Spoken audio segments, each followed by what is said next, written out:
18 pekerja migran Indonesia meninggal dunia dalam ruang tahanan imigrasi di Sabah, Malaysia. Informasi liar sebelumnya juga sudah beredar. Ada 149 WNI, masih belum jelas informasi mana yang betul, tapi ada ralat informasi yang disampaikan diduga kematian para pekerja migran ini karena kondisi ruang tahanan tidak layak hingga tindak kekerasan.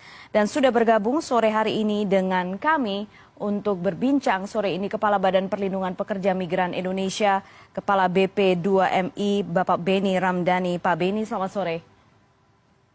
Selamat sore Mbak Putri. Pak Beni, terima kasih atas waktu Anda sore hari ini. Pak Beni, konfirmasi apa yang sudah dilakukan BP2MI sejauh ini Pak, sejak mendengar informasi ini? Ya, kita langsung bergerak cepat ya. Tadi pagi saya diterima oleh Kedubes Malaysia di Jakarta. Tentu saya menanyakan terkait kebenaran informasi dan apakah pemerintah Malaysia sudah mengambil langkah-langkah yang tentu menjawab apa yang dipersoalkan oleh teman-teman dari koalisi migran berdaulat ya. Dan tentu saya sekali lagi menyampaikan protes kepada pemerintah Malaysia. Apa yang disampaikan oleh rekan-rekan dari koalisi migran berdaulat ini bukan hal pertama. Ini sudah banyak kali kita dengar dan saya sering melakukan dialog dengan para pekerja migran yang khususnya dideportasi dari Malaysia ketika mereka tiba di pintu perbatasan laut maupun udara, bandara. Dan hal-hal yang disampaikan itu tidak hanya masalah kekerasan, tapi bagaimana harta benda mereka, handphone, uang, kemudian kalung, gelang, emas, ya itu diambil dan disita oleh petugas-petugas depo tensi di Malaysia. Belum lagi penghinaan-penghinaan verbal, baik menghina negara kita maupun menghina secara personal PMI. Bagaimana kondisi kamar-kamar tahanan yang tidak memadai. Kapasitas untuk 10 orang diisi oleh 30 orang misalnya. Kemudian juga sanitasi, air minum, ya, air mandi yang itu kemudian mengakibatkan banyak PMI yang akhirnya harus menderita penyakit kulit ya, yang sangat parah ya. Dan juga bagaimana anak-anak ya dicampur dengan orang-orang dewasa di tahanan. Jadi ini cerita klasik yang begitu lama kita dengar. Yang kita butuhkan hari ini bukan memperdebatkan apalagi masalah angka ya. Tapi bagaimana negara mengambil tindakan tegas, mengambil sikap secara politik terhadap pemerintah Malaysia. Tadi siang setelah dari Dubes Malaysia, saya langsung bergerak ke kantor Solidaritas Perempuan yang menjadi bagian dari salah satu organ koalisi migran berdaulat. Sepakat kita dalam pertemuan itu. Dalam waktu dekat negara Indonesia harus mengambil sikap duduk satu meja dengan pemerintah Malaysia, memaksa Malaysia untuk mau membicarakan masalah ini, meminta pertanggungjawaban Malaysia. Yang kedua, kita semua duduk satu meja kementerian lembaga dan terbuka kepada pihak-pihak luar, non-kementerian lembaga termasuk NGO, ayo kita rumuskan kembali regulasi-regulasi yang selama ini dianggap lemah dalam konteks pelindungan kepada para pekerja migran Indonesia. Bahkan kita harus berani menerbitkan undang-undang dan peraturan-peraturan lainnya yang selama ini mengalami kekosongan dan menjadi titik lemah pelindungan kepada pekerja migran Indonesia. Dan yang ketiga adalah ini saatnya kolaborasi semua pihak untuk berani meninggalkan ego sektoral karena masalah PMI ini masalah dignity dan harga diri bangsa yang tidak bisa hanya diselesaikan oleh satu pihak, tapi semua pihak harus kolaboratif ya dan sinergi di dalamnya. Terkait angka, apakah benar 149 ini adalah korban kekerasan di depo Malaysia yang kemudian menyebabkan meninggal? Data yang ada di BP2MI, bahkan dalam kurun waktu 2 tahun, 2020 sampai 2022, itu ada 848 yang meninggal. Kan 149. Walaupun, apakah 149 ini masuk ke bagian dari 848 selama 2 tahun, dan apakah benar disebabkan karena kekerasan ini yang butuh pendalaman. Pendalaman yang akan dilakukan, langkah yang akan dilakukan BP2MI apa kemudian untuk mengonfirmasi penyebab kematian itu? Pasti ya, saya sudah menyampaikan ke pemerintah Malaysia tadi melalui Kedubes Malaysia yang ada di Jakarta, untuk minggu depan hari Kamis saya akan ke Tawau ya, untuk ketemu dengan para PMI dan melihat langsung. Saya tadi menyampaikan kami minta izin untuk melihat langsung tahanan-tahanan detensi atau depo yang ada di Malaysia, dan pemerintah Malaysia mengizinkan untuk kita melakukan itu, dan Kedubes Malaysia tadi bahkan ingin berangkat bersama-sama dengan kita. Nah, mudah-mudahan sikap fair yang ditunjukkan oleh Kedubes Malaysia ini benar-benar bisa diwujudkan tanggal 7 kita bisa berangkat ke sana. Ya.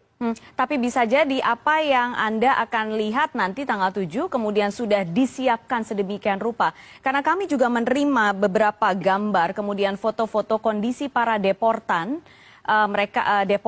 buruh migran deportan itu kondisinya sangat tidak baik, Pak Beni. Dengan ada beberapa luka yang terlihat. Saya katakan tadi bahwa tindakan-tindakan yang tidak manusiawi bahkan bisa dikategorikan melanggar HAM ini harus diakui dan tidak boleh ada pihak yang menyembunyikan. Sepanjang kita berorientasi pada kepentingan Republik, sepanjang kita berorientasi pada kepentingan Merah Putih, sepanjang kita ya mengaku bahwa para PMI adalah dignity dan harga diri kita, maka titik pembelaan kita itu harus pada PMI kita, tidak pada yang lain-lain. Jadi pelanggaran-pelanggaran HAM dan juga hal-hal yang tidak manusiawi, ini benar terjadi dan diakui. Nah, diskusi kita hari ini adalah benar terjadi dan diakui. 149 yang dinyatakan meninggal itu akibat kekerasan. Nah, ini persoalan lain yang tidak perlu kita menghabiskan energi untuk berdebat masalah angka. Karena bagi saya, satu jiwa manusia, anak bangsa PMI, itu sangat berharga. Dan ini menyangkut dignity dan harga diri negara kita yang harus kita bela, harus kita pertaruhkan. Baik, sepakat dengan Anda, satu jiwa pun sangat berharga karena satu jiwa itu kemudian ada keluarganya dan lain sebagainya, kita tentu harus menghargai. Tapi bagaimanapun ketika informasi ini muncul, Pak Beni, semua pihak bertanya soal peran BP2MI dan menganggap tidak memberikan perlindungan yang cukup dengan sistem yang dimiliki.